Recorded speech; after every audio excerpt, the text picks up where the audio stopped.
So, bad actors in the world of financial crime still depend largely on cash and money laundering through banks, but illicit crypto activity is gaining ground.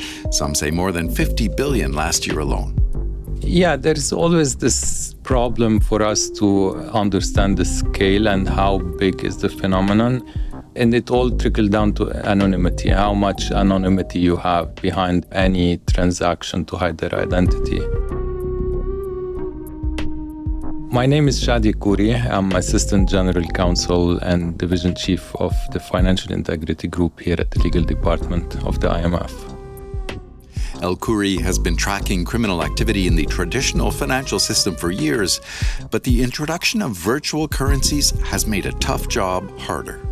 Today in the crypto world, it's more difficult to know because they think it's anonymous, although there's some efforts to make it less anonymous. But second, it's because it brings profit. So, if you invest in Bitcoin and suddenly the Bitcoin price goes up, that generates more profit for your criminal enterprise. Chady El Khoury writes about his experience fighting tech-fueled crime in the September edition of Finance and Development magazine. Welcome to the podcast. Thanks a lot, Bruce. Thanks for having me. So we hear a lot about financial crime. It's nothing new. And I think most of us actually believe that if we can avoid the scammers, we'll be okay. But your perspective is much broader than that. So to what extent are these crimes a risk to the global economy? So financial crime has been there historically for a very long time. I think about corruption, tax evasion, organized crimes and drug trafficking, and even environmental crimes, arms trafficking. So there's a long list of financial crime, and they always have negative repercussions on the economies and financial stability of our members, but also globally on the integrity of the international financial sector. Now, I think from the perspective of the IMF, we've been focusing for the last 2 decades on the laundering of proceeds of crimes or money laundering. And it's a concept that evolved this decade and recently in the 70s, where globally all the countries went ahead and criminalized the concept. And the beauty of it is that you're not only focusing on the criminal who committed the original crime for financial gain, but also on those persons or enterprises that helped the laundering of proceeds independently from the original crime. An example, if you have a drug trafficker on one side of the border, they produce millions and billions. Someone else is helping them conceal and hide those proceeds and harboring them from prosecution and confiscation. And they're at their disposal to grow and make their crime more profitable and more global. And when countries went ahead and criminalized that act, it became more like global effort on not only fighting the crime itself, financial crime, but also following the money and ensuring that the crime is not profitable, and countries are proactive into tracing and confiscating the money. Now, of course, globally, countries have put those rules on the books, and they were very good into standardizing the concept globally. But I think the challenge we've been facing in the last decade is how do you achieve concrete outcomes and how do you protect the economies? And we have a long way into improving, tackling the crime by convicting criminals, by confiscating their assets, by working across the borders on the movement of money and ensuring that the economies are safe and the institutions are protected and the rule of law is prevailing. And that drills down to the trust of people in their governments and ensuring that, government are tackling those crimes and there is a social contract between them that criminals are not benefiting from the economy, but also affecting lives and livelihood. So it's one thing for criminals to find ways of illicitly moving large amounts of cash around. But what happens when you introduce things like virtual currencies, crypto and the like? Is that making things worse? Absolutely. Think about it as a criminal having to launder. We're talking about big macro trends, and Right. you're producing hundreds of millions, even billions. Whether you're a corrupt official embezzling the state, or some expenditure on the procurement, or you're evading tax by a multinational, so it's a big scale. So the question is, how do you hide the money, and how do you make it efficiently to harbor yourself from prosecution and law enforcement? And I think traditionally we've seen that, there was studies showing that the curse of cash, and even Rogoff arguing that most of the high denomination cash is held by criminals. But of course, beyond the cash, you have the traditional techniques of you put it in the real estate, or you put it in the banks, but then banks became more diligent into knowing the customers and informing the authorities or reporting suspicious transactions. Yeah. So as a criminal, of course, you want to diversify, and the technology is coming to basically supercharge or giving them more opportunity on two levels. One, the technology is allowing them to commit more crimes. And like, for instance, AI could be used to commit more fraud and fake IDs and so on. But also you have crypto, for instance, that is allowing them to invest more of their ill-gotten proceeds in crypto assets and moving them faster across the border. Right. So suddenly the technology is allowing criminals to find faster and more anonymous ways to move the money across the border. Of course, they're still relying on cash, banks, real estate, precious metals and stones, and so on, but they have those other options available for now. And of course, they will misuse them and grow their empires using the new technology. So in this piece that you've written for Finance and Development magazine, you describe, or you talk about this huge crypto seizure. What is the significance of that bust? And what does it tell us about the scale of this problem? Yeah, so as a background, the U.S. seized around $220 million, all laundered through crypto, and it was the biggest bust or seizure, confiscated amounts here in the U.S. Of course, the criminals use new technology to do that fraud, and they use crypto as a mean to launder and hide the money.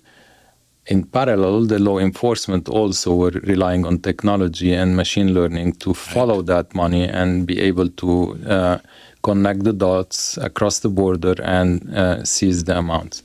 So there's here use of technology on both sides, and the question who will prevail on the medium term. Now, stepping back, of course, there are some estimates that around $50 billion are laundered in the crypto market, and the crypto market is growing very fast. Again, put it in a big picture, it's still not equivalent to what is being laundered in the banks or real estate or cash or trade-based money laundering across the border by misinvoicing or barters. There's thousands of ways of doing it. But it's growing very fast. And that's where we have to be ahead of the game and ask governments to, like they've asked banks in the past, to identify their customers and report suspicious transactions. Those who are involved in selling crypto, we call them virtual asset service providers, have also to be regulated. And they have to identify their customers. And if they see something suspicious, they have to report it. I think one takeaway is that there is this race on the use of technology between criminals and governments, and we're seeing kind of criminals using it more efficiently. So the argument is that government have to step up, rely more on technology and talent and data science to tackle the issue. But the other aspect is that we're seeing the dynamic in the financial sector also shifting when virtual assets is being more frequently used than the traditional way of banks or non-banks financial institutions. So that's also require continue regulating the crypto assets market and ensuring that it's not used for criminal purposes. So I think it gets confusing trying to understand the differences between these virtual currencies. So what is the difference between like a cryptocurrency and a stable coin or a central bank digital currency or CBDC in terms of oversight or the lack thereof? Yeah, so I'll look at it more from like criminal perspective, but let me define the concept. So the commonality between Bitcoin and stablecoin or crypto asset and stablecoin is that both are issued by private entities. So the difference between the two is that they both could be accessed by criminal and used for criminal purposes. The only difference we're seeing from is that Bitcoin or crypto assets are often used for investment, while stablecoin is being used more often as a payment system, which allow the money, the capital to move. Now, to be able to mitigate the risk in those two, you have to ask the private entities that are selling them to the customers or opening wallets to customers to continue to be diligent, know who you're dealing with, and if you see something suspicious on the account, meaning the transaction are not justified by the profile of the customer, report them to law enforcement. Now, the central bank digital currency is a bit different in the sense that central banks are issuing them in wallets.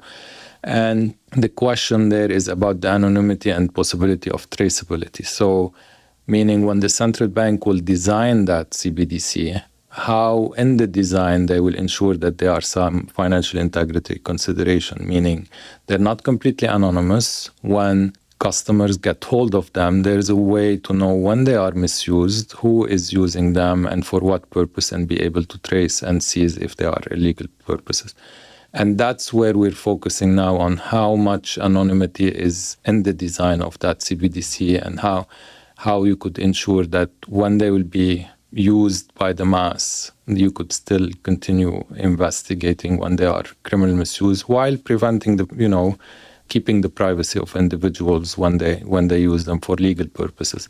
And globally, we're seeing some central banks are more diligent into designing those financial integrity considerations. Some are not, and we're hoping that globally, while issuing those central bank digital currency, they could ensure that there's a mass use for legitimate purposes, but there's a way of tracing and busting the illegal money invested there. And there was a recent case in China, I think, where criminals misused the CBDC and the authorities were able to know who used them and tackle it. Wow, that's impressive.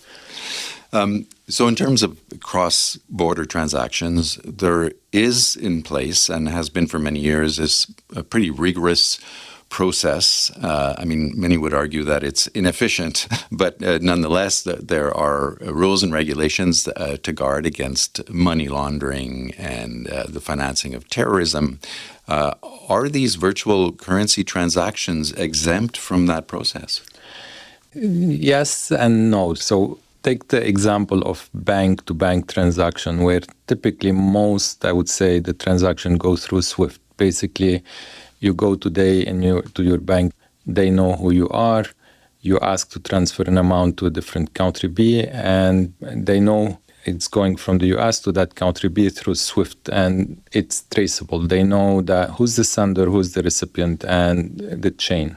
Even if you spend some time hiding it more and layering it, every transaction through banks would follow the same process, and you could follow the chain. Of course, it takes time for law enforcement to figure it out and coordinate, but at least it's traceable. It might take you years, but at the end of the day, you might find it someplace and be able to seize and recover. There is like a paper trail of some kind. Paper trail, banks have to keep the records for 5-10 years, and it's required by law, and if they don't, they are kind of sanctioned. So now you have in parallel the service providers who are, we call them VASPs, virtual asset service providers, and they are coming and they're offering their clients virtual assets. And you will have a wallet and you could do it easily, faster on your phone. You don't have to go to a branch. But the question today, the key question is, are you identifying those clients that are purchasing the cryptocurrency, whether it's Bitcoin or others? And when the money moves, is there any traceability? And that's where the global effort is focusing. And there are requirements at the international level, but we're falling short into countries licensing those virtual asset service providers, ensuring that their owners are do not have any criminal background. But then later on, they are doing the customer due diligence and the requirements from an anti-money laundering perspective, and are capable of ensuring that the money movement is traceable until it ends destination. And we're seeing also the virtual asset service providers are very smart in playing arbitrage globally. Like when countries becoming stricter on the regulation, they move to less strict country and they continue their operation. I think probably we will get there. Like the concept of shell banks in the past was more or less the same. But the government have to speed up and license them properly and supervise them properly and ensure that they are imposing those requirements. But in the meantime, I think there'll be a lot of scandals before we get to it. And more we will see those scandals and misuse of virtual assets, more government will realize that it's important to tackle them. And you just mentioned shell companies. So related to that, non-banks are becoming more and more important in our economies. What kind of scrutiny do they fall under when it comes to cross-border transactions where a lot of this criminal activity takes place? Yeah, and that's a challenging area. I mean, we recognize that most of the transactions are still going through banks, but there are many, many categories. I'll try to simplify the term. So you have non-banks financial institutions. Take a brokerage firm. They could do transactions across the border. You have sometimes insurance companies. They could do the same. And then you have the crypto assets now and virtual asset service providers. But beyond that, we're seeing also the growth of non-financial actors. Take casinos. And, you have casinos that operating across 2 countries, and they could also send value system. Beyond that, you have the informal operators of you send me goods, I send you goods, but we settle, and there is misinvoicing in the process, and there's no movement of money through the banking sector. And also growing, and it could be barter agreements and movement. So the question for the AML community is, how do you keep pace of all the movement of capital to ensure that criminals are not using the next one? As long as you close the first, they move to the next and next. And that's the challenge we're facing. I would argue it's not limited to banks and non-banks financial institutions and virtual assets, but also you have to tackle the informality of moving cash, moving through trade, moving through also what we've seen globally, Hawaladar, which they exist, they connect, they move through value transfer systems. Now, the global community again agreed that all the loopholes should be closed and all those private sector entities should be regulated and should be saying something when they see something suspicious. But the reality is that we're still seeing at the national level a lot of loopholes for criminals to go through. So there are many pieces to this puzzle. And as a lawyer working here at the fund, a financial institution concerned with essentially global financial stability, how closely do you and your colleagues in the legal department work with economists to deal with these issues? Yeah, so by background, I'm a lawyer, studied finance, and I work on financial intelligence, which is a powerful tool on tracing that money. But I'm lucky I have many other colleagues who are economists in the institution, financial sector experts, and data analysts, and so on. And more I work on this area, more I feel like you have to have this diverse background of colleagues thinking around what's happening globally, and are we... we cooperate with another organization, the Financial Action Task Force. They set up the standard, and we have this dialogue on whether it's fit for purpose or it should evolve faster. But I think from the fund perspective, we're monitoring things globally, but at the membership 191 member. And then when we see issues that are affecting the macroeconomic financial stability, we cooperate with the economists to raise them, whether it's in the purpose of the bilateral surveillance, the macro health check on an annual basis, or in the context of a program where countries have to push them through domestic reform, or we provide technical assistance. And we're trying to be more nimble on understanding not only global risks, which are moving fast, like you have said, with the new technology, growth of new technology, You have platforms shifting, payment systems changing, global fragmentation issues, but also at the country-by-country level, and to telling them what is the key challenges they're facing. It might be in country A, corruption, in a country B, drug trafficking and organized crime, or tax evasion in the third, or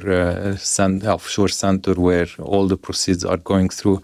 So those dynamics, we're trying to understand them, identify them. I would argue that the standards is evolving. The recognized standards of the Financial Action Task Force is evolving fast and is catching up on the new technology and so on. But of course, there are issues where you're still waiting for consensus around. For instance, the issue of focusing more on cross-border, it's coming up, but not enough. Mm-hmm. The issue, for instance, of trade-based money laundering, how you could move amounts through goods and services and over-invoice or under-invoice, there's no consensus around. I would argue that there are certain things they could tackle, but I think they're fit for purpose overall. The question is more at the government level, where often they try to focus on this crimes happening on their street and security, but not necessarily on the movement of illegal capital across the borders. And that's where we're trying to bring the implications on the economy and highlight that even if sums of millions and billions are moving from country A to your economy, and maybe at the short term beneficial for your banks and the broader real estate or the broader economy, it's being harbored there for criminal across the border, and it will have indirect effects one day or the other because they're feeding on it and creating more violence and crime at the country of origin. And although it's not creating shock for your economy, you have to tackle it certain way or the other by facing those global challenges and finding global solutions, and all countries being more effective in tackling crimes across the border and the laundering and the proceeds. So that's, I think, the difficulty of measuring to what extent it affects macroeconomic and financial stability, convincing our economist colleagues into looking not only at the numbers, but the dynamics of those crimes and how they're affecting domestic and cross-border issues, and keep the pace on ensuring governments are using also technology, talent, data scientists like criminals are doing, and just being more aggressive in tackling financial crime. Chady El Khoury, Assistant Legal Counsel in the IMF's Legal Department. Thanks so much. Thanks a lot. Thank you. It was a pleasure.